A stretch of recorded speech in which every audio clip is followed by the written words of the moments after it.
Bom dia, pessoal. Primeiramente, agradecer o convite do CRC, é um prazer estar aqui hoje. E eu espero, com nosso encontro, a gente tirar algumas dúvidas, falar a respeito da auditoria interna, né, com uma abordagem na avaliação dos processos. A gente vai entender o que é isso. Não é nada assim de outro mundo, simplesmente é uma abordagem diferente, onde você busca conhecer se os processos são eficazes, são eficientes, e como que a gente pode estar fazendo isso atuando como auditor interno. Então, só para falar um pouquinho do professor Sérgio Vidal, eu tenho mestrado em Ciências Contábeis pela Oeste, trabalho em auditoria há 32 anos, né? É um pouquinho de tempo. Quando eu falo com meus alunos, quando eu falo isso que eu pareço velho, porque eu sou velho mesmo, né? 32 anos já trabalhando nessa área. Hoje em dia sou coordenador do curso lá na Unicarioca e tenho a empresa, a BCW Consultores. Sou autor de 3 livros na área de auditoria, né? E esse da auditoria de processo está na 4ª edição.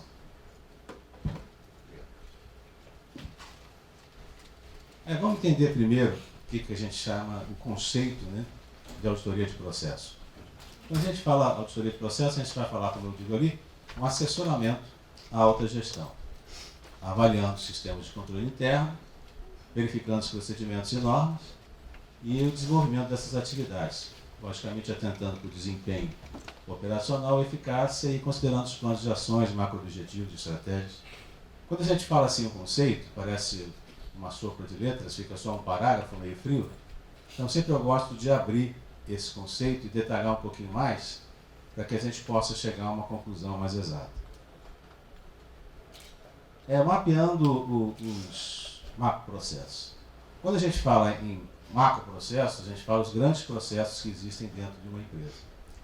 Numa empresa, quando você procura saber um processo, então você está procurando saber um conjunto de operações. Por exemplo, quando a gente fala pagamentos é um processo. Quando você fala pagamentos com cheque, é um outro processo. Quando você fala pagamentos através da internet, é um outro processo. O macroprocesso seria pagamentos. E assim sucessivamente para recebimentos, faturamento. Então você faz um mapeamento dos macroprocessos e dos processos ou subprocessos, como vocês quiserem chamar, que detalham esse macroprocesso. Logicamente que para fazer isso a gente faz um levantamento prévio de como é que funcionam esses processos, sumarizando os procedimentos e entendendo quais seriam os riscos. Quando a gente fala em risco, mais à frente eu vou falar um pouquinho mais sobre isso, detalhando qual é essa visão de risco, mas entendendo em termos de materialidade, antes de começarmos a auditar em si, classificação desses riscos, em alto, médio e baixo. Quer dizer, qual a materialidade envolvida nesses processos. E, logicamente, se a materialidade for alta, os riscos também são altos, porque se acontecer um problema, as perdas também vão ser altas, né? Então a gente faz essa classificação até para identificar, dentro de todos esses processos que nós teremos dentro de uma empresa, quais seriam aqueles que são classificados de riscos em alto, médio e baixo. Eu costumo fazer isso pela minha empresa. Em média, uma empresa de médio porte, para grande porte, tem na faixa aí de uns 300, 400 processos. A gente pensa que são poucos processos, mas quando você começa a esmiuçar, entender, como eu falei aqui, tipo de pagamento, tipo de compra, tipo de recebimento, controle de estoque, dependendo do que for, aí vai quantificando esses processos. E é engraçado que alguns deles até nem eram, apesar de serem feitos, não eram visualizados pela pessoa da área, da pessoa da empresa. A partir dessa identificação, eles conseguem visualizar isso como um processo efetivamente. A gente faz, logicamente, quando pensa em sistemas de controles envolvidos, né? Logicamente, quando a gente fala em sistemas de controles, a gente fala o conjunto de todos os controles que atuam dentro da empresa. E, para você falar de processo, você vai ter que avaliar esse conjunto, né, de sistemas de controle. O conjunto de sistemas de controle, ou controle interno, como a gente pode estar falando, você encara como aquele grande relógio que aparece muitas vezes naqueles filmes antigos, da década de 40, década de 30, em que você abre o relógio, dá para ver o mecanismo do relógio funcionando, né?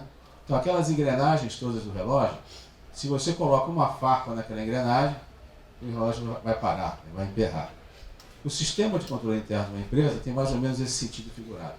Se você tem um sistema de controle que, por algum motivo, ele tem uma engrenagem segurada, emperrada, ele vai afetar todo o sistema da empresa.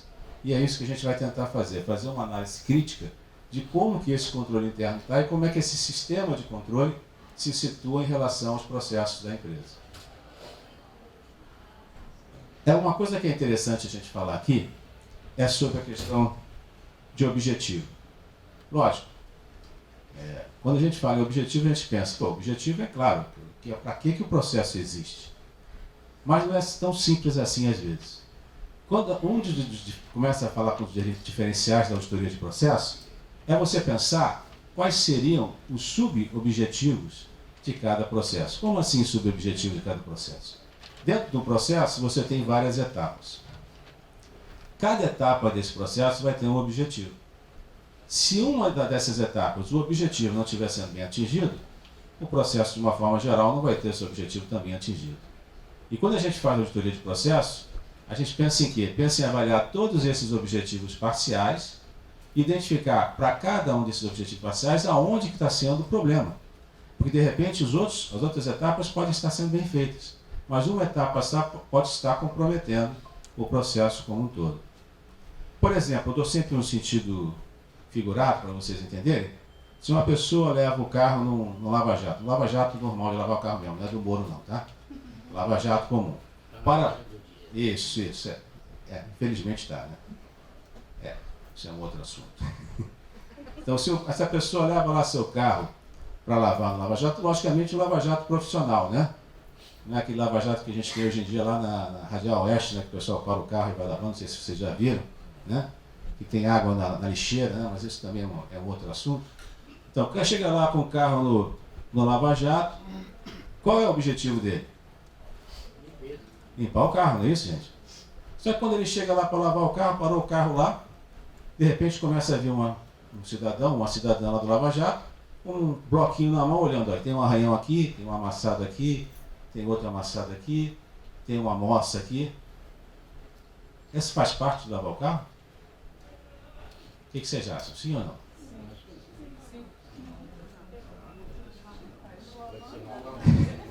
Uma segurança que o Lava Jato está tendo. Quê? É uma segurança que o Lava Jato está tendo, que se caso apareça algum arranhão, ele já está comprovando que já tem. Exatamente. Em função disso, apesar de não ter esponja, apesar de não ter água, apesar de não ter toalha, faz parte de lavar o carro, sim. Porque como o colega falou, se você não fizer isso, você corre o risco que ao final do processo, ser acusado de algum amassado, de algum arranhão, que não era a tua culpa. Entendeu?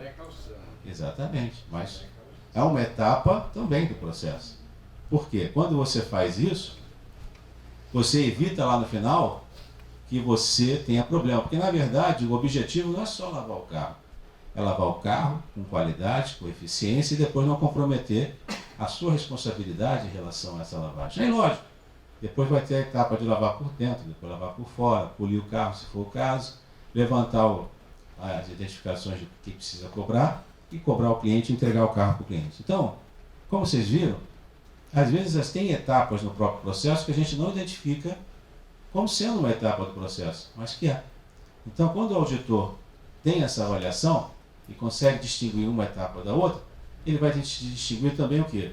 O objetivo, o risco e o controle para cada uma dessas etapas, que é o que a gente mais para frente vai estar vendo, que é a base para a gente poder fazer qualquer auditoria de processo.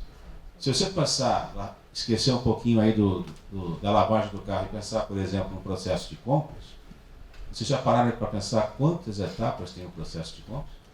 Alguém solicita uma compra. Depois alguém analisa se aquela compra é necessária. Depois alguém faz o quê? A escolha de quais fornecedores que vão ser incluídos na provável cotação. Depois realiza a cotação. Depois avalia os orçamentos que foram enviados. Depois escolhe o melhor orçamento e finalmente define a compra, mandando para lá a ordem de compra e depois recebendo a mercadoria. Nós falamos aí, se não me engano, de 6 ou 7 etapas. Se alguma dessa etapa tiver com problema, o objetivo principal, que é o quê? Conseguir realizar a compra com eficiência, com qualidade, com eficácia, em tempo, ela vai estar comprometida. Então o auditor tem que, falando de uma forma prática, identificar quais são todas essas etapas e para cada uma dessas etapas avaliar como está sendo desenvolvido, para depois chegar à conclusão se a etapa efetivamente está sendo eficaz ou não. Ok?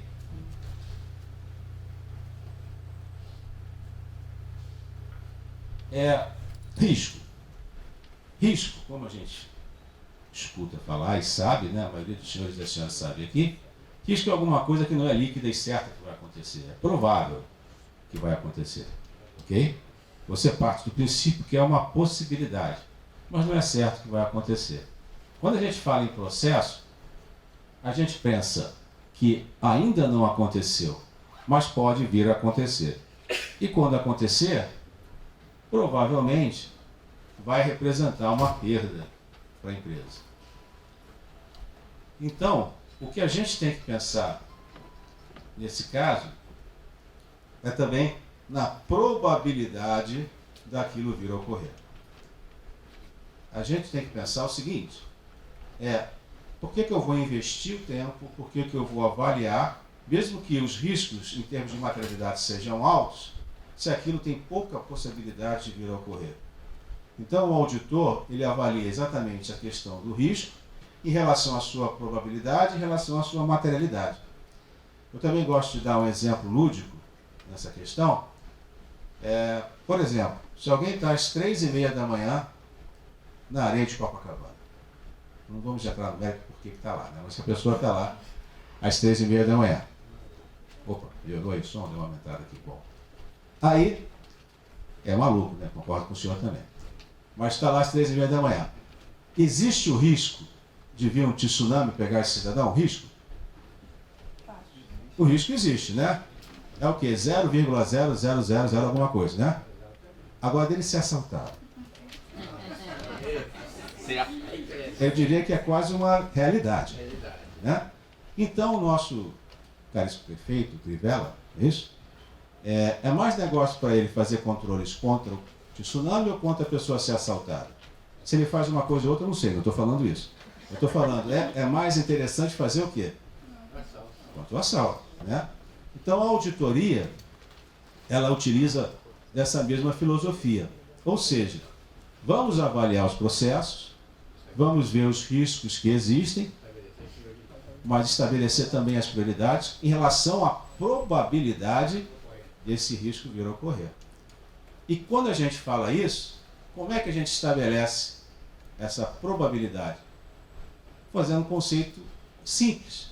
Se o processo é bem controlado, a probabilidade do risco ocorrer é menor. Se o processo for mal controlado, a probabilidade de escolher vai ser maior. Ok? Então o auditor faz uma avaliação prévia de todos os processos, como nós colocamos lá no início, avalia para esses processos quais são os riscos em termos de materialidade, que nós colocamos alto, médio e baixo, essa probabilidade, essa materialidade, e avalia se é alto, médio e baixo em relação à probabilidade desse risco ocorrer. Quando ele inicia uma atividade, quer dizer, está começando uma área de auditoria com essa abordagem de processo, logicamente que ele não fez auditoria nenhuma. Então ele não tem ainda a base para estar tendo uma avaliação certa, correta. Então ele tem que partir do quê? Da premissa de conversar com a alta gestão, conversar com a presidência, conversar com os diretores para avaliar essa questão. E ele parte daí com base no histórico passado que essas pessoas passam de informação para ele. Então ele chega à conclusão, historicamente tivemos problemas com esse processo, historicamente já foi problemas identificados em termos de perdas, em termos de mal controlado, então a probabilidade do risco ocorrer aumenta. Já se historicamente não tiver sido qualquer tipo de problema, não que o risco não vá ocorrer, mas a probabilidade de ele vir a ocorrer diminui. Ficou claro?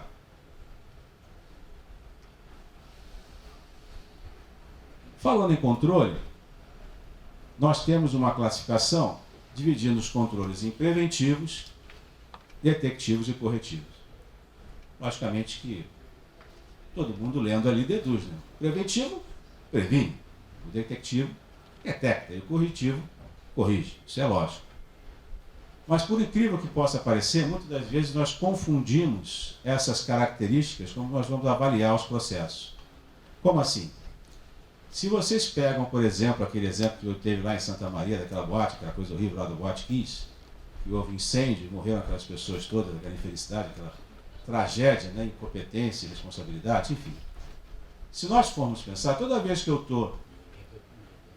se a gente pensa e eu estou dando aula, e eu pergunto para meus alunos, quais controles preventivos faltaram naquele momento? E eu pergunto aos senhores e senhoras, quais controles preventivos faltaram naquele momento? O material de investimento, a saída. A saída, que mais? Fiscalização. Fiscalização, que mais? Alguma coisa a mais? Exame corporal sério. O sprinkler, né? É o material. Isso que vocês estão falando são todos controles corretivos. Para você ver como é que a gente mistura. Né? O preventivo seria o quê? Um plano de contingência.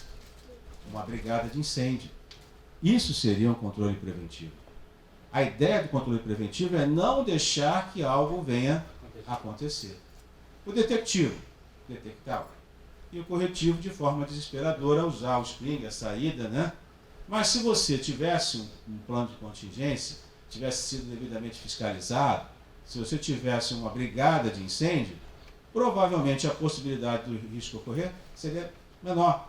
Você não poderia ter fogos de artifício, teria uma norma interna, você não poderia ter uma fogo de artifício dentro da boate, você teria as portas destrancadas, em vez das portas estarem trancadas, você teria acesso às saídas de emergência, entenderam? Então, quando a gente fala em prevenção, a gente fala em não permitir que a coisa venha a ocorrer. Ok? Mas o revestimento não é prevenção? Também é prevenção, lógico. Investimento no sentido até de você fazer investimento com Não, base... revestimento. Ah, o Eu revestimento? falei revestimento. Ah, desculpa. O revestimento também com base no que você vai estar fazendo no plano de contingência, né? Na própria brigada de incêndio, a partir do momento que seja identificado um problema.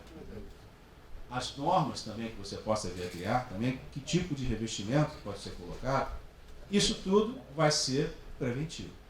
Os demais vão ser detectivos e corretivos. Então, para vocês verem, e para a gente fazer uma outra analogia, por exemplo, se eu pego um processo de contas a pagar, né? O objetivo é o quê? Pagar alguma coisa. É isso? Se eu quero fazer dentro do contas a pagar uma etapa que é alguém aprovar um pagamento. Ok? Eu quero criar controles preventivos para que a pessoa que está aprovando aquele pagamento seja a pessoa devida para aprovar aquele pagamento.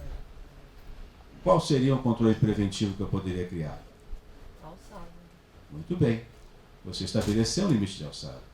Né? Você estabelece um limite de alçada, implanta essa alçada dentro do sistema e você sabe automaticamente que o fulano de tal, que é até o gerente tem um valor, até o diretor tem outro valor, passando o valor só o presidente ou o dono da empresa que vai estar autorizando aquele pagamento. Então você consegue fazer um controle preventivo amarrando isso ao sistema. Você pode ter um controle detectivo, que é aqui, se alguém chegar lá e tentar aprovar um pagamento que não esteja na alçada dele. Vai aparecer lá o login, dizendo que efetivamente ele usou a senha dele de forma errada. E o corretivo é você questionando essa pessoa. Por que você fez isso? Né? Qual foi o motivo dessa utilização? Então, nós podemos utilizar essa filosofia de controle preventivo, detectivo e corretivo para qualquer processo. E sempre que a gente avalia processo, é importante a gente ter essa noção para saber se o processo tem controles que previnem os riscos de ocorrerem, detectam quando esse risco ocorre ou efetivamente corrigem de forma desesperadora. A gente pensando também qual seria o mais importante, preventivo, detectivo ou corretivo? Preventivo. Mas se o preventivo falhar? Pode falhar, né? Aí vai ser o detetivo. Se falhar o detetivo, vai ser o... Todos são importantes. Mas o que a gente tem que tentar sempre é fazer o quê? Primeiro, prevenir, depois detectar, pensar em detectar, e por último, de forma desesperadora, corrigir. Ok? Como a gente está tendo uma interação boa aqui, se vocês tiverem alguma dúvida, alguma pergunta, podem fazer, tá? Ou se preferirem ao final da palestra, também a gente pode, vou ficar aqui para alguma resposta. Fiquem à vontade, tá? Quando a gente fala em verificação de procedimento, é a conformidade, né? O auditor ele vai estar avaliando questão de conformidade do processo, ou para quem já trabalha na área, né? A questão da aderência, né? Conformidade e aderência. Aquele processo funciona como é dito que funciona? as normas que foram criadas de forma preventiva estão sendo cumpridas, então o auditor de processo também tem essa visão de constatar se ele vai numa área, faz o levantamento, como é que funciona aquele processo. Logicamente, o auditor tem que depois constatar que aquilo que foi levantado, aquilo que foi constatado, como sendo processo, de fato, acontece na prática. Não que o auditado tenha mentido, tenha escondido alguma coisa, mas pode ter sido alguma coisa que foi atualizada, modificada e que esse auditado não tenha conhecimento. Ou mesmo que tenha sido uma mudança sem tido a informação, né, para ele. Enfim, o auditor então presta atenção e verifica se essas normas estão sendo adotadas. Nesse processo é importantíssimo que se tenha a caracterização que cada membro do processo, participante, tem essa noção. Nós vivemos hoje num mundo globalizado, com informação rápida, a internet e outros meios que você tem rapidamente informações. Então, o funcionário, o colaborador, seja ele qual for da empresa, ele não pode viver naquele mundo que ele fica isolado lá no canto e dizendo: eu faço um bom trabalho, quando tiver uma promoção vão me chamar, eu faço um bom trabalho. Fica lá, só que ele não aparece, ele não atua, ele não tem participação dentro dos processos. Então, um bom funcionário, um bom colaborador, é aquele que conhece a importância dos processos, sabe exatamente o que ele vai estar fazendo e como isso vai estar influenciando no processo como um todo. Teve uma vez uma consultoria que foi contratada, que tinha uma lavanderia, que tinha a sede em São Paulo e uma filial aqui no Rio. A sede em São Paulo tinha um maquinário perfeito, de última geração, sensacional, espetáculo aquele maquinário. E aqui do Rio tinha uma maquininha velhinha, sucateada, né? Só que no Rio a produtividade era sempre maior do que em São Paulo. Aí, o que fizeram? Contrataram um consultor, né? Ainda bem, né? Né, Suzana? Ainda bem que contrataram um consultor, né? Então foi lá o consultor. Quando o consultor chegou lá e avaliou o seguinte: sabe por que o maquinário lá de São Paulo, mesmo sendo bom, não era tão produtivo quanto aqui? Porque o pessoal se deixava levar para a situação de ser um maquinário maravilhoso. Então não prestava atenção no tempo, não prestava atenção nas normas, não prestava atenção nos procedimentos, achava que a máquina sozinha fazia tudo. E ela não faz. Enquanto que aqui no Rio era sucateado, mas as pessoas trabalhavam como um time, trabalhavam coeso, de forma coesa. Então cada um fazia seu acompanhamento, fazia a sua etapa, sabia da importância do outro, e aí as coisas aconteciam de uma forma mais ágil, mais produtiva, né? Por que eu estou falando isso? Porque também não adianta você ter lá o sistema da NASA se o processo não funcionar, porque as pessoas não sabem mexer no sistema da NASA, né? A gente vai falar mais à frente de recomendação, sugestão. Opa! A gente fala às vezes de dar uma sugestão de um sistema maravilhoso, para quê? Muitas das vezes vão falar de sério, de repente o auditor pode sugerir que esteja a compra de um sistema da NASA, a empresa não vai poder comprar nem um sistema contábil simples, né? Quanto mais um sistema da NASA, né? Então você tem que ter uma coerência com isso.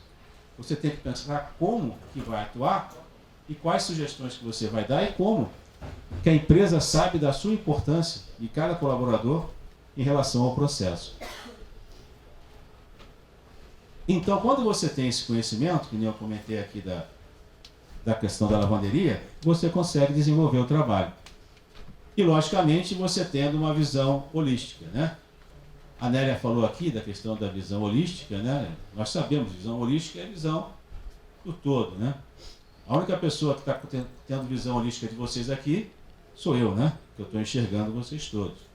Alguns de vocês têm que olhar para o lado, têm que olhar para trás, têm que olhar para frente para poder enxergar todas as pessoas. E as pessoas que trabalham nas organizações, elas têm que fazer exatamente isso. Elas têm que ter essa visão e enxergar não só o próprio umbigo, mas enxergar como o processo funciona e qual a importância que elas têm como membros desse processo e o que acontece se esse processo essa atividade que ela desenvolve no processo não for bem feita. Ok, gente?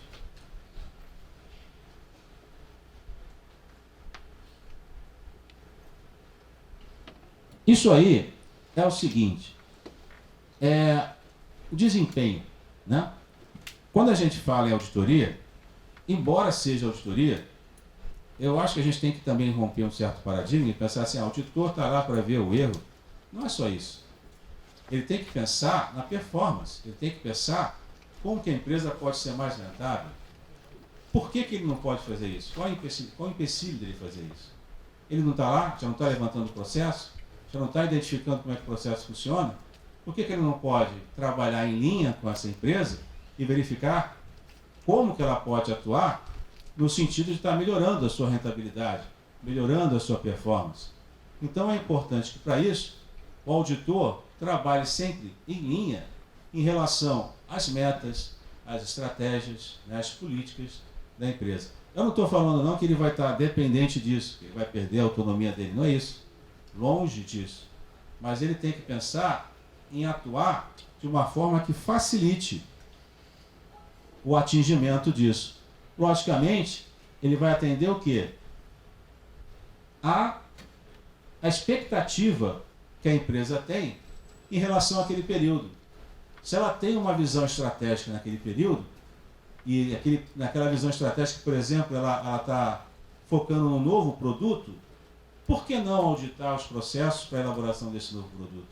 Você vai estar auditando e ao mesmo tempo ajudando a empresa naquele momento, naquela hora, naquela forma que para ela é importante. Ao mesmo tempo, você tem que pensar no tempo, né, que você vai estar atuando, na forma que você vai estar atuando. Se você estiver atuando em processos que não sejam importantes, vai acabar sendo que você vai gastar tempo e não vai trazer, né, o retorno necessário, o ganho necessário nessa avaliação. Então, quando a gente fala em atuar junto com a estratégia da empresa, é pensar exatamente naqueles processos que sejam importantes e que estejam, no momento, sendo uma estratégia para a empresa.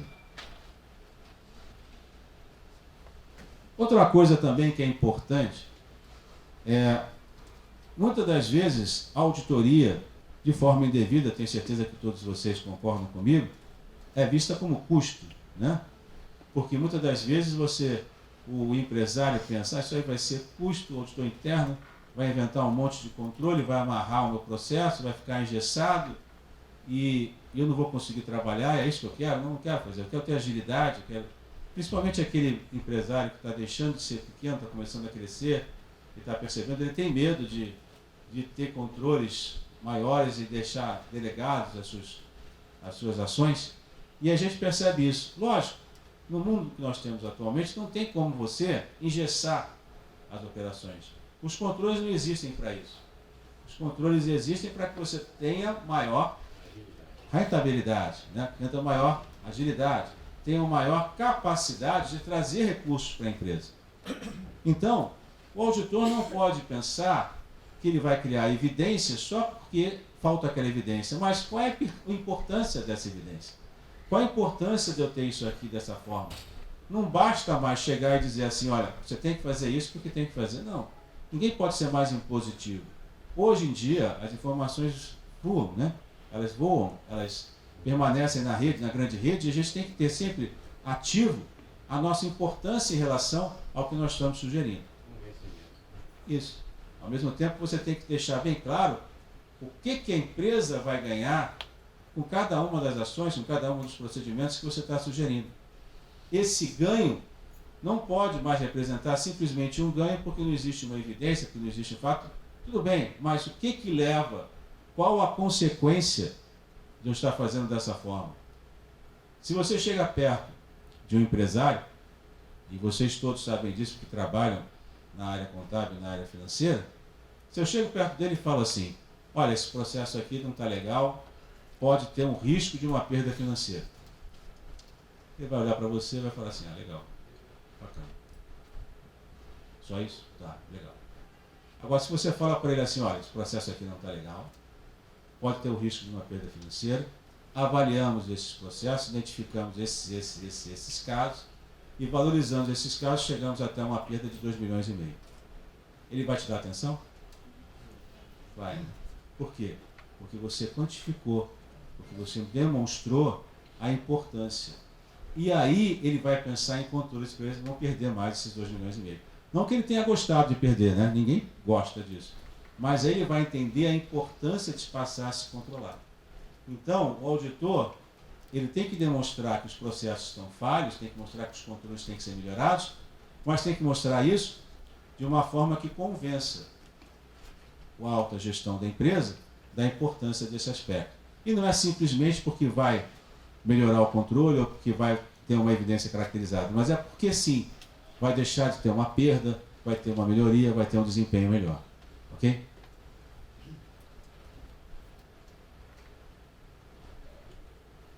O auditor, para começar um trabalho de auditoria de processo, ele tem 3 fases básicas, né? Ele levanta o processo, analisa os controles internos e verifica a conformidade desses procedimentos e executa a eficácia desses controles adotados. Então, ele, falando de uma forma resumida, ele conhece como é que o processo funciona, avalia como esse processo está funcionando e depois verifica, na prática, como que esse processo é desenvolvido, para ele poder chegar a uma conclusão em relação ao que deve ser melhorado nesse processo. Seria até leviano da parte do auditor se ele desse alguma sugestão sem conhecer como é que funciona. Eu falei aqui para vocês que eu trabalho há 32 anos em auditoria. Então, por exemplo, se eu fosse levantar uma área de contas a pagar, eu acho que eu já levantei algumas áreas de contas a pagar, né? Algumas vezes já fiz esse levantamento. Mas todas as áreas de contas a pagar que eu levantei são iguais? Cada uma tem uma especificação, cada uma tem uma peculiaridade. Então esse diferencial é que faz a necessidade do auditor, mesmo tendo experiência, ele identificar como é que funciona aquela área. Com certeza. Ferramental hoje, né? É uma constante no uso de processo. Então, Aspectos abordados pelo senhor aí, que nós vamos fazer isso em 52. bastante tempo, hein? Versão de 52, na Maria de Guerra. Mas não diz o ferramental que tem hoje. Com certeza. A questão de conceito é conceito, né? Tecnologia, que nem a colega falou, é que faz diferenciar esse conceito. Porque você hoje em dia tem formas de fazer essa avaliação mais ágeis, né? Mais rápidas, mais eficazes. A mudança de processo é uma constante, porque a tecnologia não para de mudar. A No gente... passado era mais empenho pessoal, tá? Sim, Era trabalhar para isso. Tem comprometimento de fato. verdade. Sistema. Hoje em dia você tem que ter uma mentalidade um pouco mais aberta, no sentido que a tecnologia faz com que você atinja uma população muito maior, né? Então quando você fala, um exemplo só que eu vou falar para vocês, se vocês fossem auditar o faturamento da Oi, né? Vocês já conseguem fazer isso numa planilha Excel? Não. Vocês conseguem fazer isso à mão? Também não. Então vocês têm que pensar qual a tecnologia que você vai utilizar para estar fazendo essa auditoria. Então o auditor tem que avaliar, conhecer como é que funciona primeiro o processo, analisar esse processo e depois pensar como que ele vai testá-lo. E a gente vai ver mais para frente que existem aplicativos de auditoria, né? Que você procura e busca. No caso, por exemplo, da Oi, você poderia utilizar um ACL, que é um aplicativo que você vai lá, você faz uma configuração, faz uma programação, e, por exemplo, se você disser, eu quero saber quantas pessoas tiveram desconto acima de 40%. Ele vai lá ficar pá, daqui a pouco traz para você essas pessoas.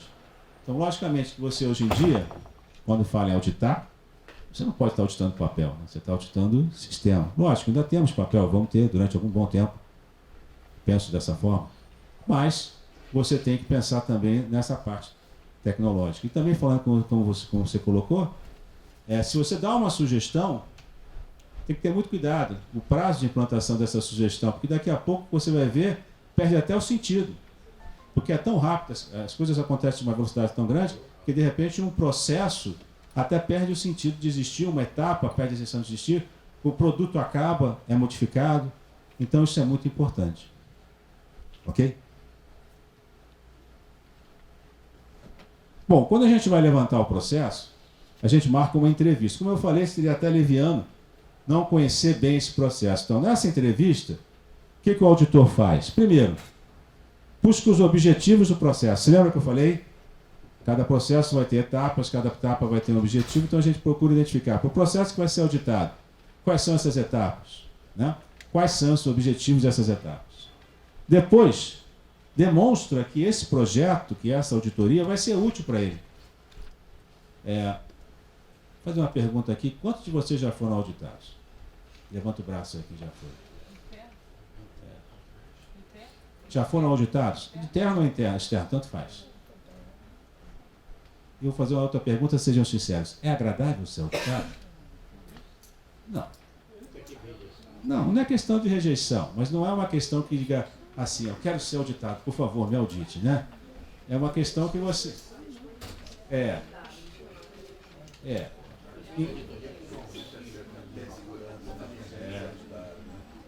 Hoje em dia, eu acho que existe até uma aceitação maior dessa questão, em função até do momento que nós vivemos hoje, né? Nós vivemos aí, infelizmente, como foi colocado aí quando eu falei do Sérgio Moro, do Lava Jato, né? Nós vivemos uma situação que cada dia na televisão aparece uma coisa diferente, né? É um depoimento diferente, é uma fraude diferente, alguma coisa diferente. E nesse momento nós vemos a importância da auditoria.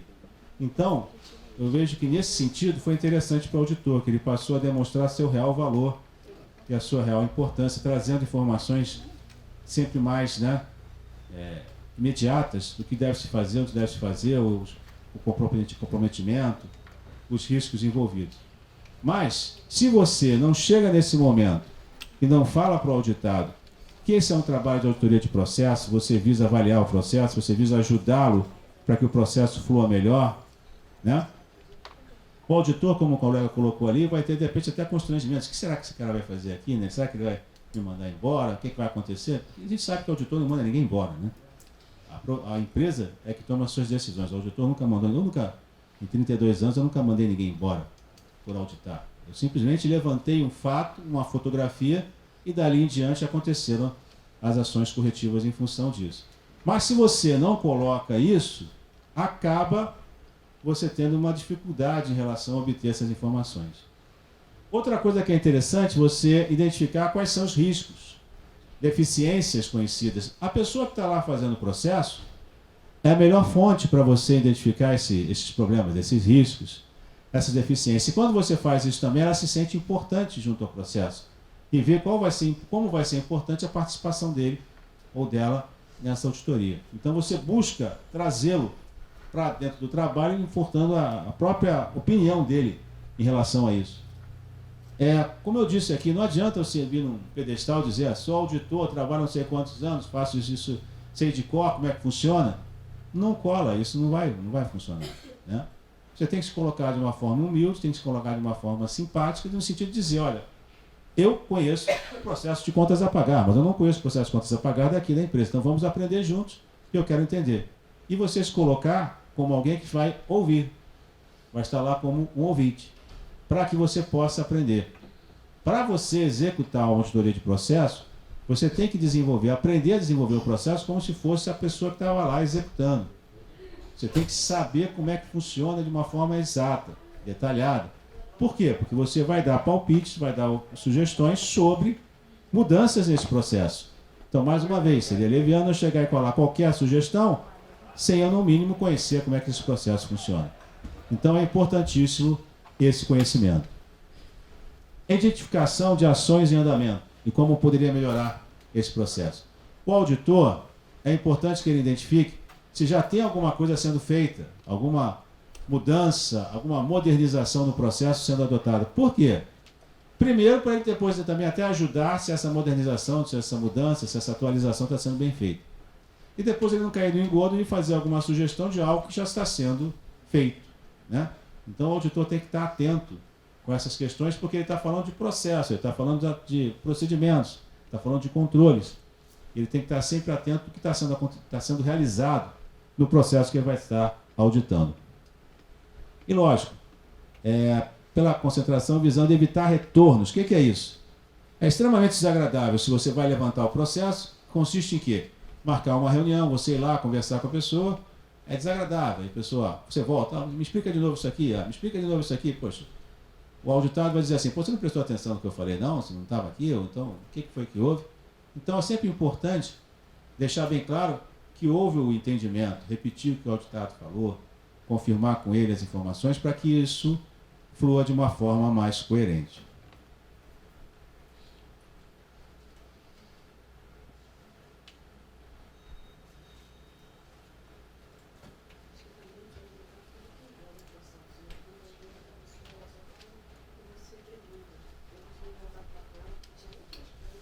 Fala ali no microfone, senão a pessoa não escuta. Eu acho também importante perguntar para a pessoa tudo o que ela faz, porque normalmente quando você chega a fazer uma auditoria, a pessoa está muito intimidada. Então ela só vai responder o que você pergunta. Então acaba você tendo que retornar porque aquela pessoa fazia outros processos, tinha outros procedimentos que ela não te passou. Então essa parte também é importante.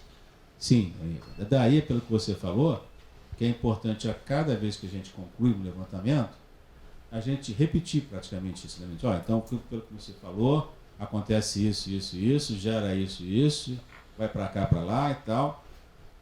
E deixando bem claro. O que você faz? Exatamente. Até para você saber se ficou alguma lacuna, se ficou algo faltando, que nem você falou, ou algo que de repente não faz sentido. Porque quando você... Uma coisa que é importantíssimo para o auditor de processo é essa coisa de concatenar as informações e ter bom senso em relação se a coisa está acontecendo como deveria acontecer. Está faltando alguma coisa aqui, não faz sentido isso ficar assim solto. Para onde é que vai isso aqui? Qual a informação? Isso, logicamente, que a gente só vai obter com a experiência, né? Mas é importante você ter esse feeling, esse sentimento, e você, quando interpretar um processo, você perceber, está faltando alguma coisa aqui. Ou vai ser um erro do processo, né? Ou alguma coisa que não foi levantada. Mas é isso mesmo, você tem que ter esse cuidado nessa constatação. Que tá? vai comprometer a finalidade. Com certeza. Se você não tiver o processo todo conhecido, você acaba podendo comprometer como é que funciona até a própria avaliação desse processo. Então, quando nós dividimos qualquer processo, considerando suas principais etapas, fica entendimento do processo adotado, fica mais claro, né? Até mesmo essa questão que nós vimos aqui, primeira etapa. Primeira etapa eu solicito uma compra. Depois, eu analiso a compra. Depois, eu verifico quais fornecedores que vão estar utilizados na compra. E vai sucessivamente você fazendo isso. Você vai avaliando. Ali, querida. Uma pergunta.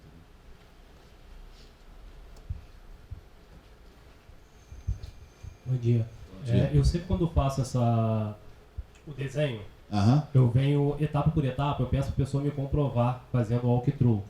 Para não ter que ficar voltando toda hora na pessoa para saber como é que é feita essa parte de autorização, essas coisas. Aí a pessoa senta comigo, descreve o passo a passo. Quando ela termina, vamos supor, solicitação de compra, quem pode, quem autoriza, quem parte de alçadas. Aí ela sempre está me passando, fazendo o walkthrough junto comigo para chegar no final e ter o entendimento todo, para não ter que ficar voltando toda hora. Entendi. A gente também faz isso, mas a gente tem como entendimento, primeiro levantar o processo junto à área. E depois a gente adotar o que nós chamamos de teste de conformidade. Então aí você vai nesse teste de conformidade, mais à frente um pouquinho eu vou falar dele, aí você faz uma seleção, seleciona não só um, não dois, como fosse, por exemplo, o walkthrough, mas você tem a seleção de 30, 40, 50 itens, e para esses itens você faria o teu teste, entendeu?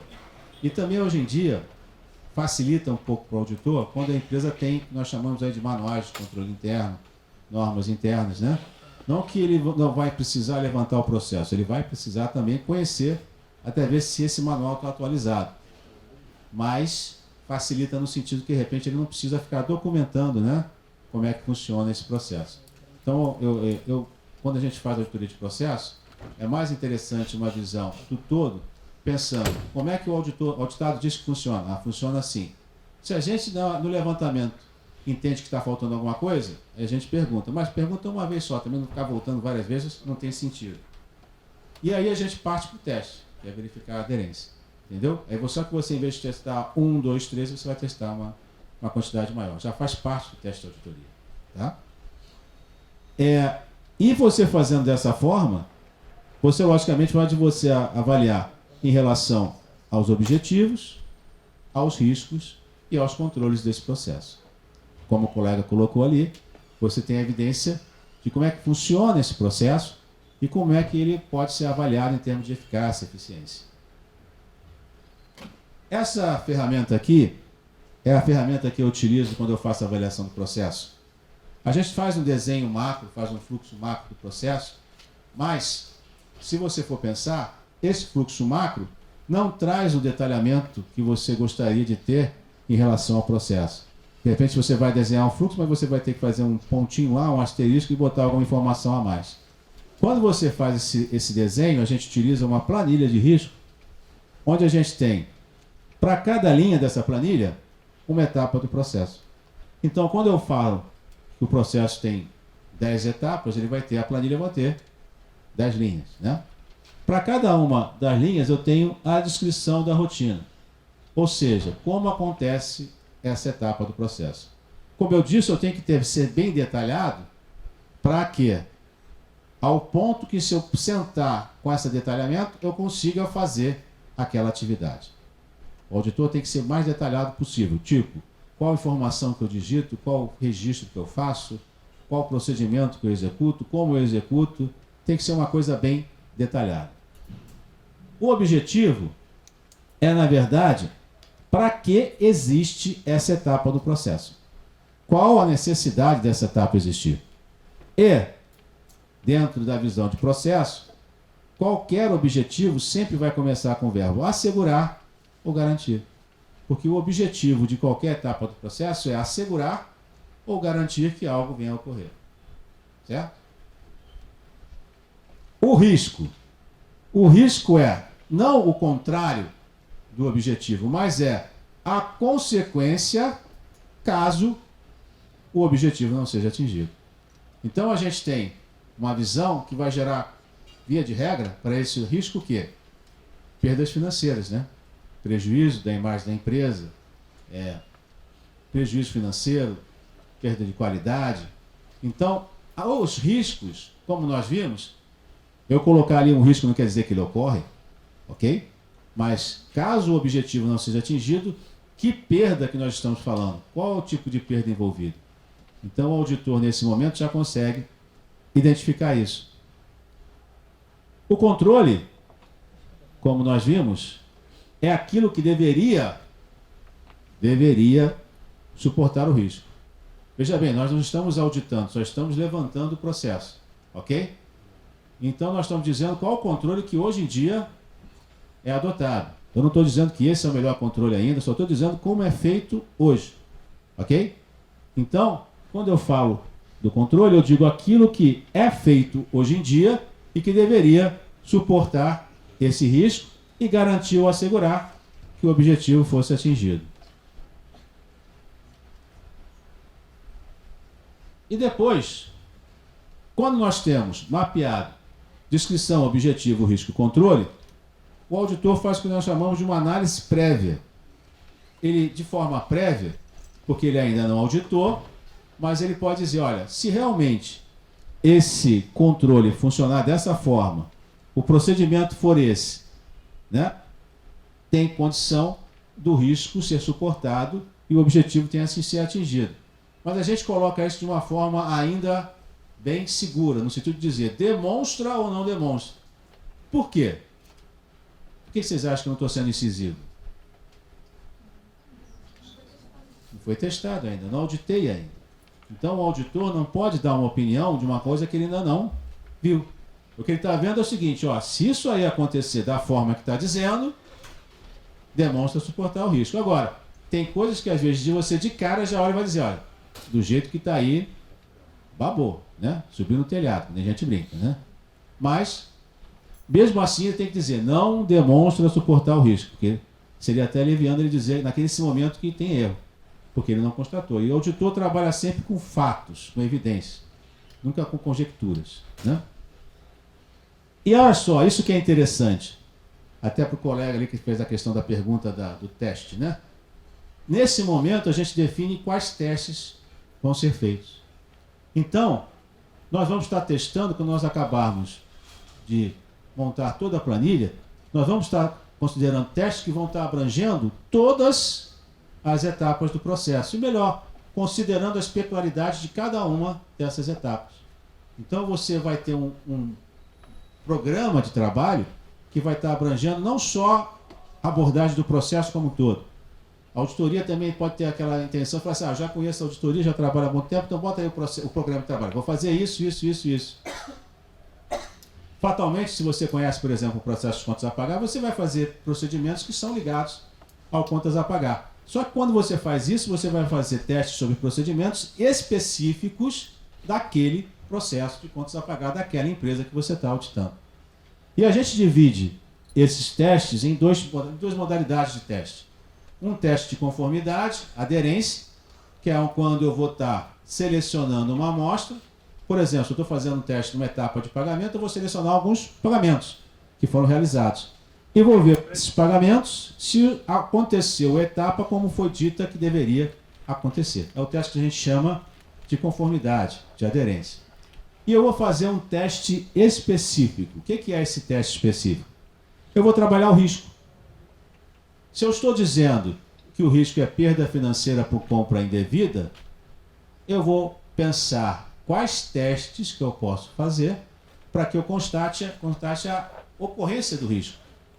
Por exemplo, só para vocês terem uma ideia, se eu tenho uma etapa lá que eu faço a análise de uma compra considerando a sua necessidade, considerando para isso a execução de um estoque de segurança dentro de cada produto, considerando tais produtos.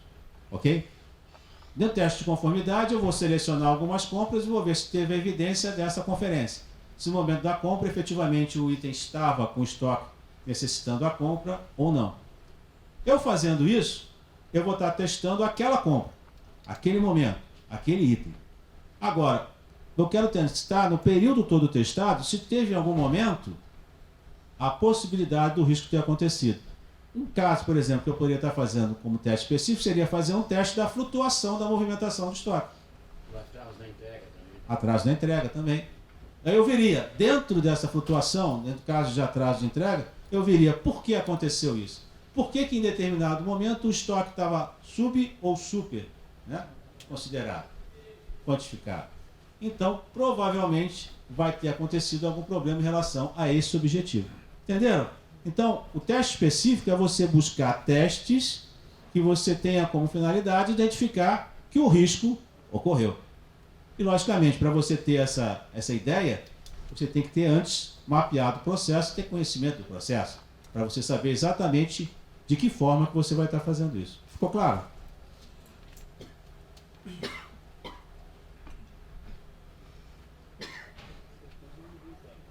Então, como nós vimos, com base nesses procedimentos que nós desenvolvemos, nós vamos fazer testes primeiro, identificando a execução das rotinas e das normas determinadas pela instituição.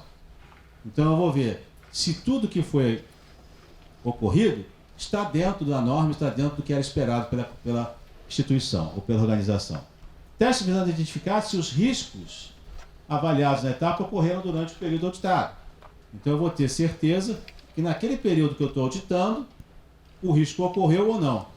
Porque eu vou estar avaliando como eu posso identificar isso. Coisa que se eu não tivesse o mapeamento feito e o conhecimento prévio desse processo, ficaria muito difícil eu constatar. E por último, visando a comprovação e confirmação de possíveis melhorias. Se eu conheço o processo, se eu conheço como funciona o procedimento, eu também, logicamente, vou chegar a uma conclusão de uma possível melhoria. E, logicamente, eu vou poder constatar se aquela melhoria é factível, ela pode ser adotada, né? Então, o auditor, tendo conhecimento do processo, ele chega a essa conclusão. Ok, gente? Alguma dúvida até aqui? Quando a gente gera o relatório, na verdade, como eu disse para vocês, o relatório ele vai trazer o quê? Ao longo do trabalho, a gente vai estar discutindo com o auditado os pontos que foram levantados num determinado período. Eu gosto de fazer assim, por exemplo. Estou fazendo um trabalho, aí eu estou identificando possíveis pontos de auditoria. Descrevo esse ponto de auditoria, colocando uma manchete, como deveria ser, qual foi o problema, o risco envolvido, as consequências desse risco, e chego às minhas ações corretivas. Eu vou juntando isso ao longo da semana, por exemplo. Aí na outra segunda-feira, eu chamo os auditados envolvidos e mostro para eles, apresento para eles. Olha, identificamos esse ponto, esses problemas, e essas são as ações que nós estamos sugerindo. Quando você faz isso, você possibilita que o auditado tenha conhecimento prévio do problema que você está identificando. Numa auditoria de processo, não tem sentido aquela questão de carta na manga, você guardar um segredo, só vou contar isso no final, sabe? Não tem essa necessidade. O auditor, tem que dividir esse problema com o auditado. Veja bem, gente, estou falando de uma auditoria de processo, tá? Não estou falando de uma auditoria de fraude, não estou falando de uma auditoria diferente. Estou falando com essa abordagem de auditoria de processo. Tá? A auditoria de fraude, algum tipo de denúncia é completamente diferente, tá? Quando você faz esse tipo de trabalho, você tem que ter o auditado como um aliado seu, no sentido que ele vai defender depois lá na frente a sugestão que você está dando. Se você oculta alguma coisa dele lá no final, você fala só, ele vai se sentir o quê? Né? Traído. Vai passar, exatamente. E aí, em vez de aliado, você vai ter o quê? O inimigo, né? Alguém que na apresentação mais à frente do relatório vai dizer, esse cara é maluco, não falei nada disso, nunca falei isso e tal, papá. Então, para evitar esse tipo de coisa, você semanalmente demonstra esses pontos para o auditado. E quando você demonstra esse ponto, também você demonstra as ações corretivas. Até porque o auditor, olha, nesses anos eu já vi bastante sugestões meio cabalísticas, né? Coisas assim do arco da velha, né? Tem gente que viaja, como a gente brinca, viaja na maionese legal, né? Então, para não ter esse problema, você discute essas ações com os auditados. Porque eles é que são os diretos envolvidos e eles sabem dizer para o auditor, olha, isso aí não vai dar certo, isso vai dar certo. Lógico, veja bem, pessoal, não estou falando que o auditor vai ser induzido pelo auditado a chegar a essa conclusão. Não é isso. Por quê? Se por acaso ele continuar com a opinião dele e o auditado disser isso não vai dar certo, ele vai debater com o auditado isso até ter uma exaustão desse assunto. Se o auditado não concordar com ele, mas o auditor continuar embasado que ele tem condição de fazer, ele vai chegar e vai dizer, tudo bem, então lá no final eu vou levar isso à autogestão e a gente discute isso então na apresentação. Mas tem que ser uma coisa franca, né? Aberta, sem esconder, sem nada. É como se fosse opiniões de profissionais, né? Um profissional auditando, outro profissional fazendo, e você levando isso para que você tenha essa constatação. Então, esse relatório que a gente chama detalhado é o conjunto de todos esses pontos de auditoria que foram realizados ao longo da auditoria. Então, os senhores e as senhoras já devem ter pensado assim, deve ser meio grandinho isso aí, né? E realmente esse relatório detalhado pode ter 50, 60, 70, já vi até com 100 e poucas páginas, né? Aí você realmente é um resumo do seu trabalho. Mas todos nós sabemos aqui, trabalhamos com diretores, presidentes. Algum diretor, algum presidente vai ler um relatório de 80 páginas? De forma alguma, né? Então o que a gente faz? Nós montamos um sumário executivo, que é aquele milagre de fazer o extrato, né? Dessas 60 páginas aí em 4, 5 páginas. Mas é lógico, quando a gente manda isso para a alta gestão, a gente manda os dois, né? Por quê? Se ele olhar o sumário executivo, alguma coisa deixar ele apavorado, ele tem como identificar qual é o detalhe lá no relatório detalhado, ok? Então nós temos essas duas versões de relatório. Além disso, é muito interessante isso. Nós fazemos a apresentação do trabalho. Essa apresentação do trabalho, ela tem como intenção você, principalmente, mostrar os problemas que aconteceram e também você ter a chancela das ações corretivas. Ou seja, o presidente, a alta gestão, o comitê a quem você estivesse reportando, disser, essas ações corretivas são válidas, essas ações corretivas realmente são boas e vão implementar e vão fazer com que o processo funcione. Nessa apresentação que eu falei para vocês, que é importante você ter um convívio profissional com todos os auditados. Por quê? Nessa apresentação vão estar todos os envolvidos na auditoria. E se por acaso você aparecer lá com alguma coisa que não foi discutida, olha só a cara do cidadão, da cidadã, quando estiver lá apresentando. Mas esse cara não falou isso comigo? Está apresentando isso aqui? Qual é a intenção dele? Então você tem que ter muito cuidado na hora que você estiver fazendo essa apresentação. Porque com base nessa apresentação podem ter desdobramentos desagradáveis. Ao mesmo tempo, entra nessa questão a forma que o auditor evidencia o seu problema. Eu também sempre gosto de contar um fato, que até hoje me orgulha muito. há cerca de uns 15 anos, acho que um pouquinho mais, que a gente vai ficando mais velho e vai esquecendo o tempo, né? Mas acho que deve fazer uns 15 anos, eu estava auditando uma empresa, que não vem ao caso, como auditor interno, e fiz um trabalho na Bahia, Salvador, né? Aí tive que ficar lá uns 6 meses, né? Alguém tem que fazer o trabalho sujo também, né? Eu fiquei 6 meses na Bahia, né? Mas eu trabalhei muito, gente. Trabalhei muito naquele projeto. Sério mesmo. Aí, acabou o projeto, eu ia fazer a apresentação. Quando eu fui fazer a apresentação, por sorte minha, eu fiz aquela questão de ter um bom convívio com todos os auditados, profissional, mas bom convívio. Aí um deles falou, você vai fazer a apresentação, Sérgio? Eu vou, olha. Cuidado. Falei, por que cuidado? Porque o nosso chefe é muito detalhista, ele é ex-auditor. Eu falei, né? Se ele é ex-auditor, ele é chato mesmo, né? Aí eu falei, então o que eu vou fazer? Ele vai contestar isso tudo aí. Ainda mais porque essa empresa, quando fazia, olha só que roubada, né? Roubada é bom, mas ao mesmo tempo para a auditoria era uma... Quando você fazia o relatório de auditoria, cada ponto de auditoria abaixava os bônus que o diretor tinha. Então já perceberam, né? Aí o que eu falei, meu Deus do céu, como é que eu vou fazer? Eu já sei. Logicamente que eu também não sou tão velho assim, já tinha computador na época, né? Não era papiro nem nada.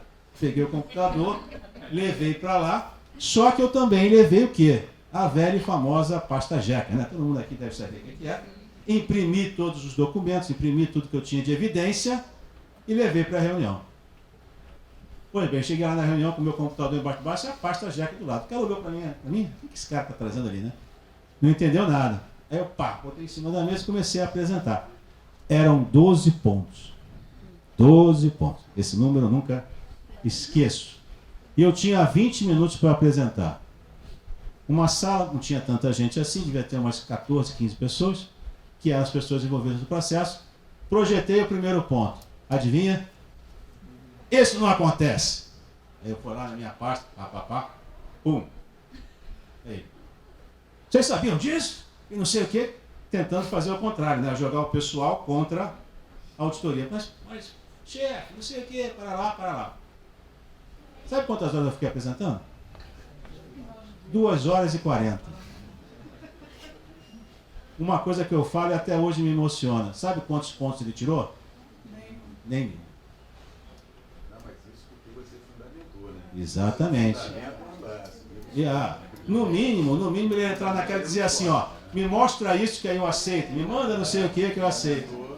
Como eu cheguei na hora e mostrei, né, eu terminei, estava tudo suado, né, tudo cansado, né, aquele negócio, discutindo, mas foi uma das maiores vitórias profissionais que eu tive em auditoria. Tão grande quanto eu quando acabei de escrever meu primeiro livro. Eu não estou brincando não, porque é uma coisa que você vê, que você, como o colega falou, você teve condição de se documentar em tudo que era necessário, né? Quem conhece aqui o aeroporto de Salvador sabe que é meio distante, né? Que passa pelos bambuzais, né? Aquele negócio todo. Perdi o voo, tive que dormir mais uma noite em Salvador, é isso. Fui jantar lá na Iemanjá, né? Garcia, Iemanjá, lá no restaurante? Então, fui jantar lá, aí vim embora pro Rio no dia seguinte. Mas foi muito gratificante nesse sentido. Ok?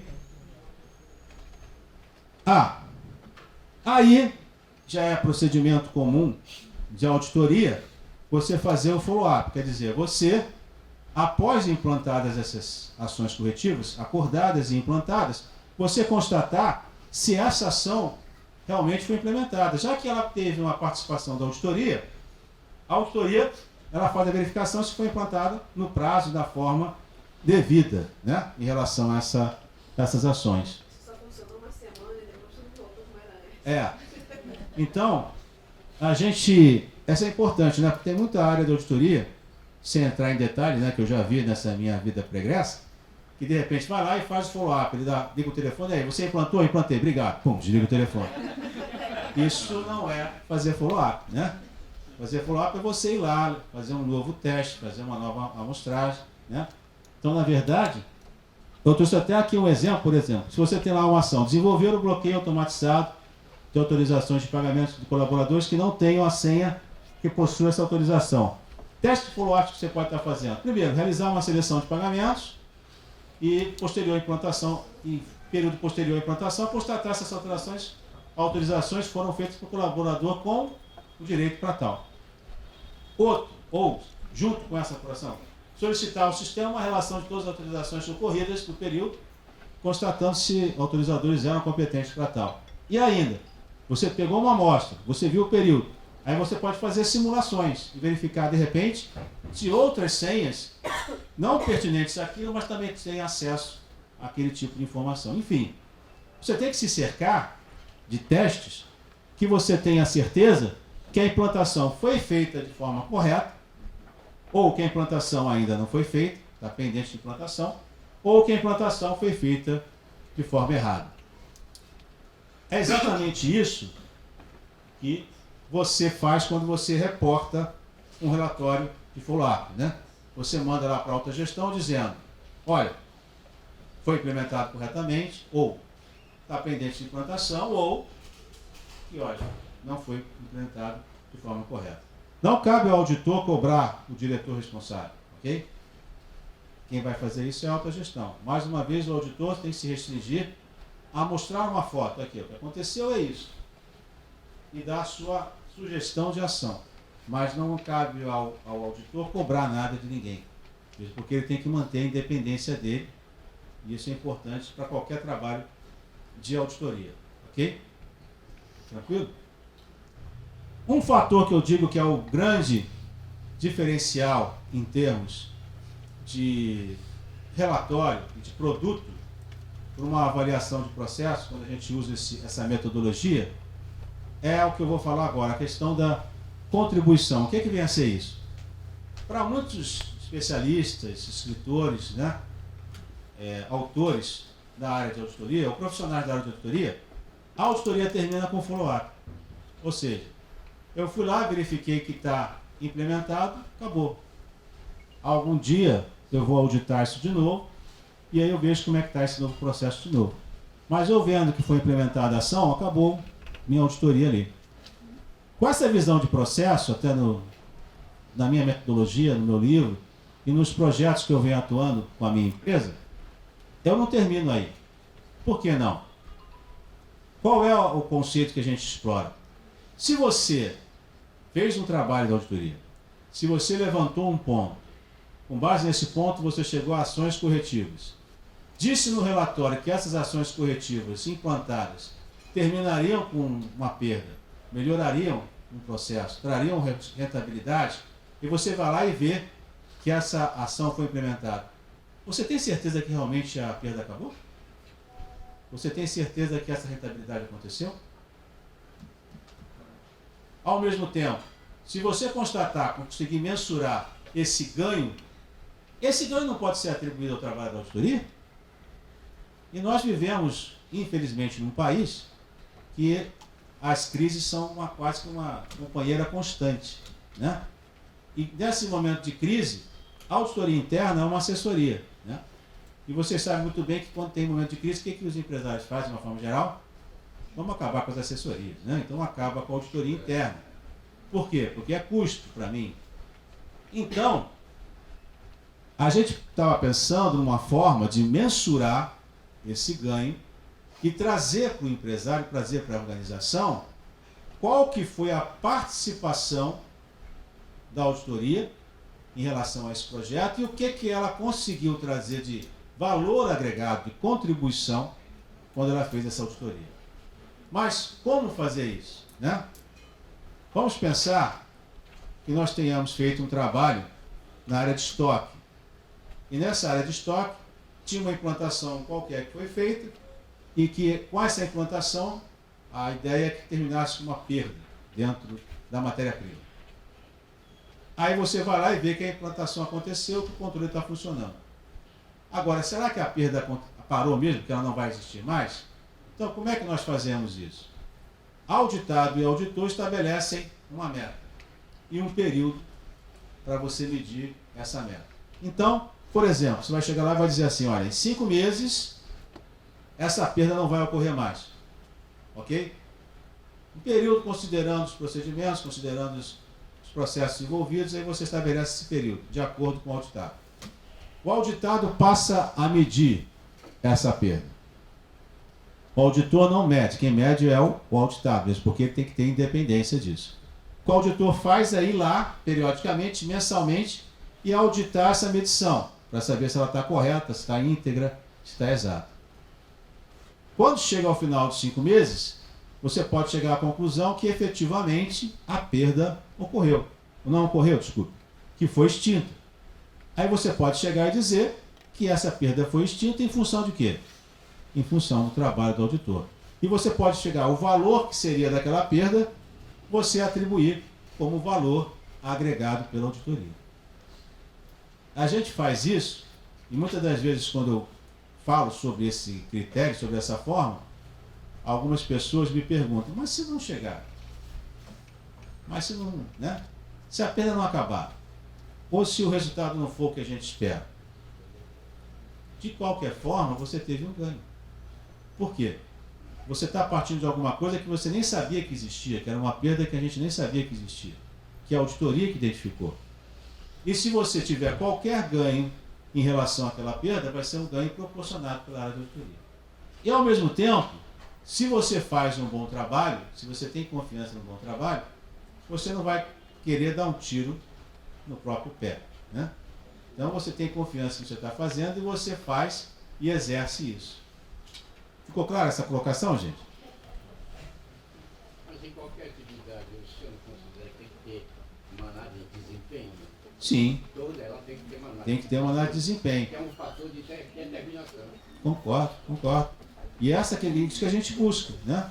Quando a gente faz esse tipo de analogia, a gente busca identificar exatamente qual foi o desempenho do nosso trabalho em relação ao que a empresa tem de expectativa. Então, por exemplo, eu coloco lá o processo auditado, compras, por exemplo. Aí eu coloco, auditando compras, qual foi o valor da contribuição obtida? Depois que eu pego a auditoria de todo aquele relatório, todas as ações que foram implementadas, verifico as metas, a medição dessas metas, eu chego a um valor X. Esse valor eu comparo com o custo da auditoria. E como é que eu chego ao custo da auditoria? Eu sei quanto eu gastei de horas naquela auditoria. Então eu faço confronto. Gastei tanto de hora, minha hora do auditor é tanto, então eu tenho um custo para executar aquela auditoria de X.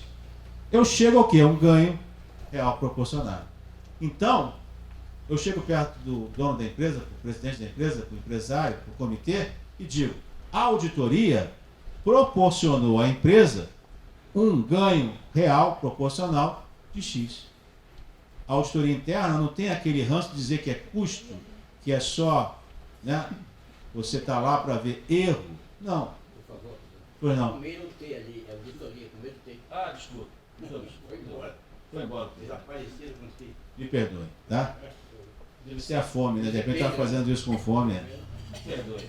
Então vamos colocar ali o T, desculpa. Então o ganho real proporcional vai ser efetivamente aquela diferença entre o que você obteve de valor contribuído e aquilo que teve de custo para você realizar a auditoria. Ficou claro isso, gente? Alguma observação? O que vocês acham dessa filosofia, desse conceito? Vocês adotam isso? Na construção naval, professor, nós tínhamos o retrabalho. Uhum. O que é o retrabalho? São trabalhos com imperfeições e nós tínhamos uma taxa aceitada. E aquilo era mensalmente analisado para verificar o comportamento desse retrabalho. Dentro da análise do desempenho. Sim, sim. Né? E com isso nós fomos corrigidos. Estou falando de construção naval. O fator que você sabe não ser implementado nesse país, infelizmente, não avançou, como tudo fica pelo meio do caminho, mas caminhava nesse sentido, de buscar eficiência. E em questão da auditoria, professor, eu estou muito feliz, porque eu trabalhei com Pricewaterhouse. Eu me sinto como um dos grandes professores para mim, na época. A própria KPMG.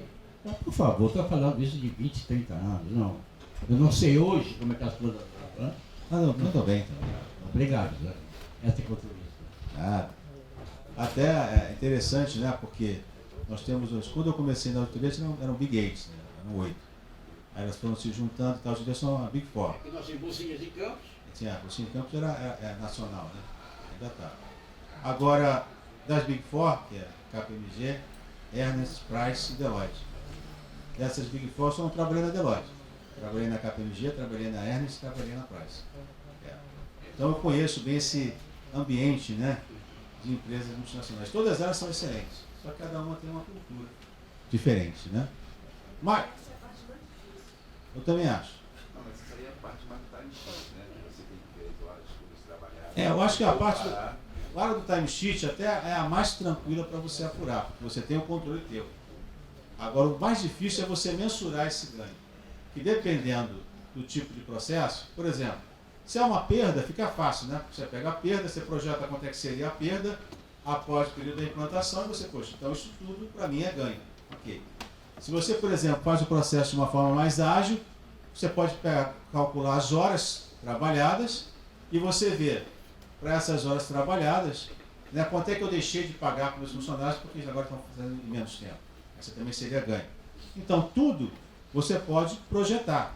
Agora, você tem que saber exatamente como que você vai fazer essa mensuração, mesmo porque quando você apresenta isso para a alta gestão, ela vai questionar, como é que você chegou nesse valor? E, mais uma vez, você vai ter que estar evidenciado, embasado no que você faz. Ok? Pois não. Ao final, eu vou conseguir mensurar todo o ganho como monetário ou real? Sim. Você pensando, para cada processo, para cada tipo de ação, você tem sempre uma forma de você valorizar isso. Por mais incrível que possa parecer, mais estranha, se você falar um processo, a gente consegue valorizar isso. Porque é a questão de trabalho, né? Então você tem horas trabalhadas, perdas, você tem ganho proporcional ao aumento do faturamento, tudo que você pode pensar ligado à atuação e o que você teve de ganho em relação àquilo. Quer dizer, qual foi o ganho proporcionado? Hein? Exemplo, segurança. Sim, segurança. Se você chegar e tem mais segurança sobre aquele item, né? Você pode chegar e fazer assim, ó, não vamos ter, pensando no seguro, no valor daquele item, né? Qual seria a materialidade se você perdesse aquele item, ou se fosse, né, roubado? Então você teria um valor proporcional a esse patrimônio. Outro exemplo também que eu posso te falar nesse caso é quando nós auditamos um call center. Ok? Call center, qual é o grande, vamos dizer assim, a grande materialidade envolvida no call center? São vários funcionários, né? Então você tem uma série de empregados. Quando a gente pensa nesses empregados, a gente pensa, poxa, se tiver algum processo indevido, algum procedimento indevido, a empresa vai estar suscetível a quê? A uma sanção trabalhista. Certo? Então, a partir do momento que a gente conseguiu eliminar esses problemas, a forma de a gente valorizar esse ganho foi pensar o seguinte: caso viesse aqui a fiscalização do trabalho e fizesse uma multa, seria em cima do número de funcionários, tantas do FIR para o número de funcionários. E nós auditamos na época um call center que tinha bastante funcionário. Então, chegamos à conclusão que foi o quê? Em termos de 4 milhões, 5 milhões, 3 milhões e meio. Entendeu? Então, a forma de você mensurar isso vai depender muito do tipo de operação que você está auditando. Mas, com certeza, para tudo você para e pensa e consegue mensurar qual vai ser esse ganho. Entendeu? Alguma outra?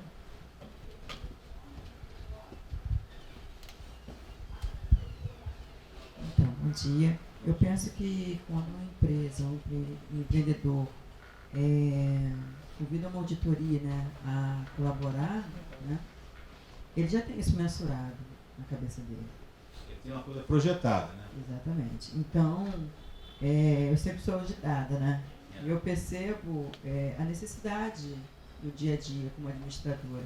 Hoje eu estou trabalhando numa ONG, eu percebo a necessidade da falta dessa auditoria interna, ajudando nos controles internos, processos. Então, eu levo para a minha governança, né, essa importância, o convencimento dessa necessidade de implantação, e eles já estão comprando a ideia para trazer uma auditoria, né, para dentro da ONG.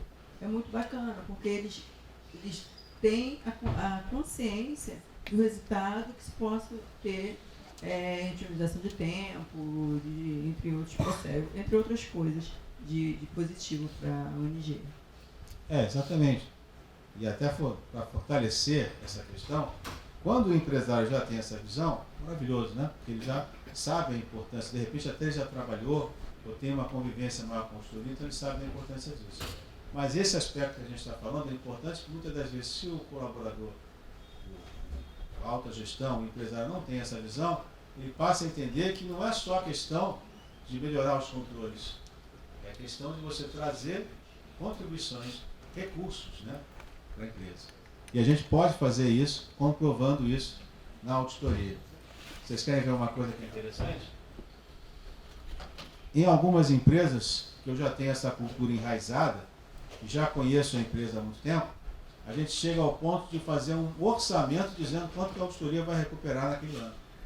Então eu chego e falo assim, olha, esse ano será possível recuperar na faixa de 1 milhão, 2 milhões, dependendo do tamanho da empresa. Lógico, tem que ser empresa mais encorpada e empresa que você já tenha um conhecimento histórico, né, do que acontece na empresa. Eu não posso fazer isso para uma empresa que eu acabei de começar a auditar, né?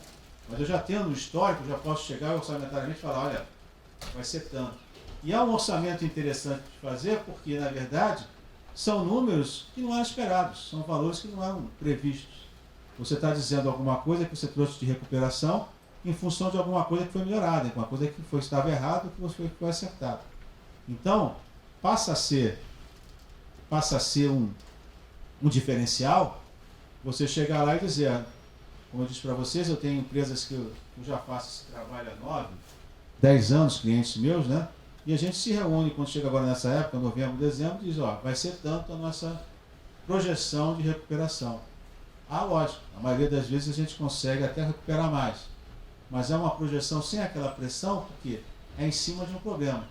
E se não achar também um problema, quer dizer que as coisas já estão começando a serem organizadas. Então, passa a ser uma coisa interessante, é um orçamento bom, né? Um ganho bem interessante que a gente vai acabar por ver. Ok? Então, na avaliação desse processo, essa visão holística, mais uma vez, é muito importante. A gente não pode, de forma alguma, pensar que vai fazer isso num departamento, numa área, numa gerência. Não. A gente vai estar auditando o processo. Então, quando a gente fala auditar o processo, a gente vai estar auditando todas as áreas, todos os departamentos que fazem parte daquele processo. Ok? Uma visão departamentalizada não entra nisso. Quero auditar só o departamento pessoal. Não é isso que eu estou falando.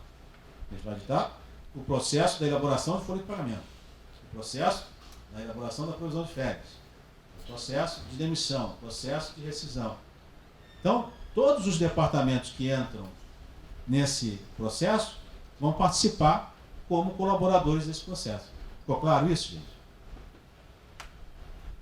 Aqui, a gente tem uma visão que deve ser uma coisa que vocês não estão acostumados a ver, né? Empresas que não têm visão de processo. Aí vai, tem retrabalho, volta, né? Com certeza a empresa de vocês não é assim, né? Duvido que seja. Né? Então tem essas coisas todas, cada vez que tem um retrabalho, cada vez que tem uma demora, né? Isso representa uma visão que não tem a questão da operação e da informação fluindo. Então acaba tendo isso. Agora, como eu presumo que seja a maioria dos conhecimentos de vocês de empresa, é isso, né? As operações e as informações fluindo por todas as áreas, normalmente, né? Acontecendo dessa forma. Eu sei que não, né, gente? Mas, para um lado bom, né? Que só assim tem bastante trabalho para auditoria, né?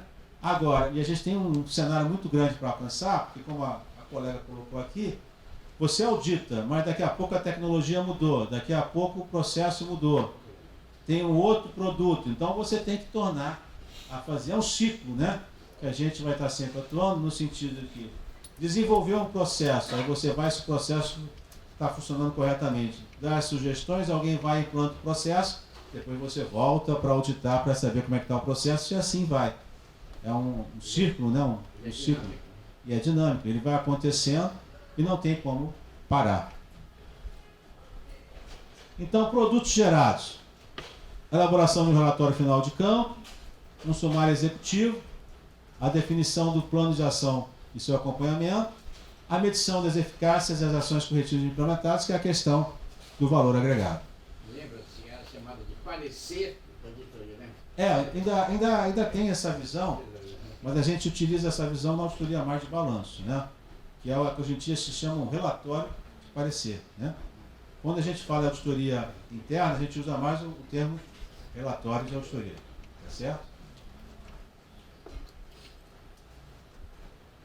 E um relatório que eu chamo de desempenho da área de auditoria com essa metodologia. Que a gente pode ter, por exemplo, para você auditar, você vai ter que ter o catálogo, o cadastro de todos os processos da empresa. Então você vai ter a relação de todos os processos que você implanta, né? Como eu disse aqui, dependendo do tamanho da empresa, pode chegar a 300, 400 processos que você tenha lá tranquilamente, né? E muitas vezes a empresa não sabe disso e passa a ter esse cadastro. Você vai ter os pontos de auditoria levantados, quer dizer, se você tiver feito 30 relatórios ao longo do ano, você pode ter os pontos de auditoria que correspondem àquele relatório. Vai ser um número muito maior do que esses 30. Vamos chamar então, de uma forma hipotética, que sejam 150 pontos, né, que você tem levantado. Para esses 150 pontos, você tem os riscos envolvidos, né, os valores que você tem de prováveis perdas em relação a esses riscos.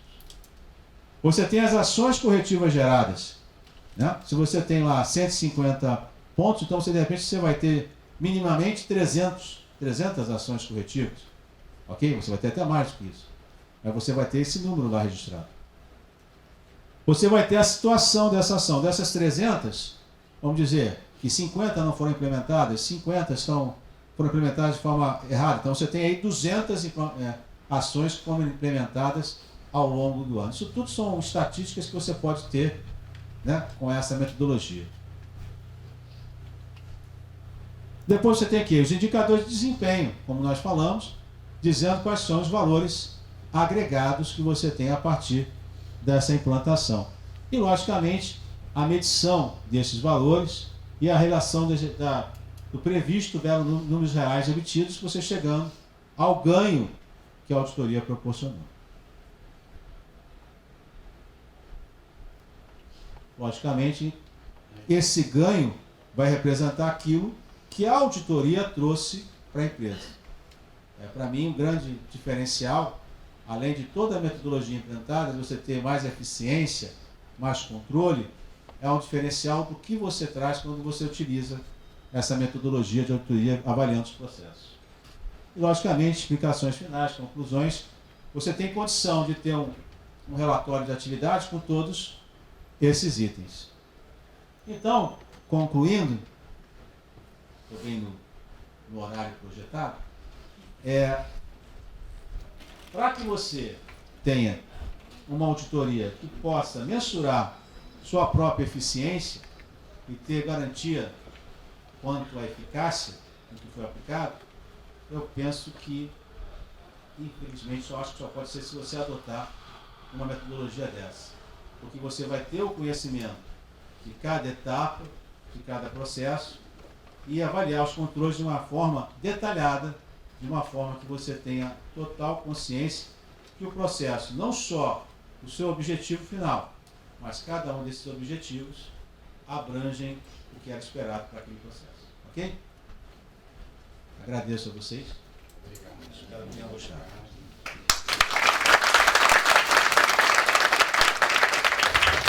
Alguma pergunta, alguma colocação? Fico à vontade aí. Bom dia. O senhor poderia indicar os aplicativos? Aplicativos? Eu falei um aqui, né? Falou O ACL, né? E você tem uma outra série de aplicativos que você pode utilizar, mas vai depender muito do que você quer fazer, ok? Então, se você quiser, depois eu posso até passar o meu e-mail para você, e você passa dizendo exatamente o que você queria fazer, e a gente tenta adequar, né, o que você quer.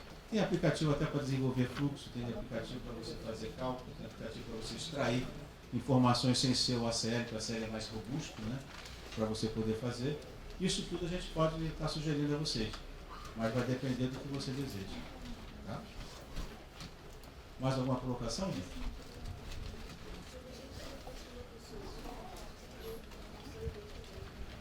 O meu e-mail eu não coloquei aí não, né? É Sergio.Vidal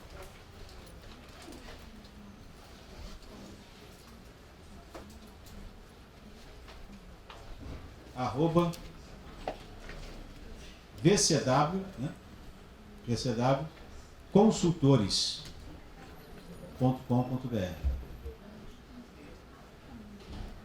Também deixei aqui meu telefone, se quiserem, fica à vontade.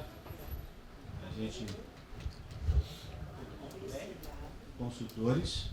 Não, VCW. De Vidal. CW. É. VCW. Isso. .com.br. Mais alguma pergunta, gente? Fique à vontade. Não? Acho que não, professor. Foi tudo elucidado. Gente, eu queria agradecer a presença de vocês. Muito obrigada, professor Sérgio, pela sua disponibilidade de vir aqui com a gente. Espero que tenham gostado. Qualquer dúvida é só falar com a gente aqui no setor de eventos, tá? Muito obrigada. Uma boa tarde a todos.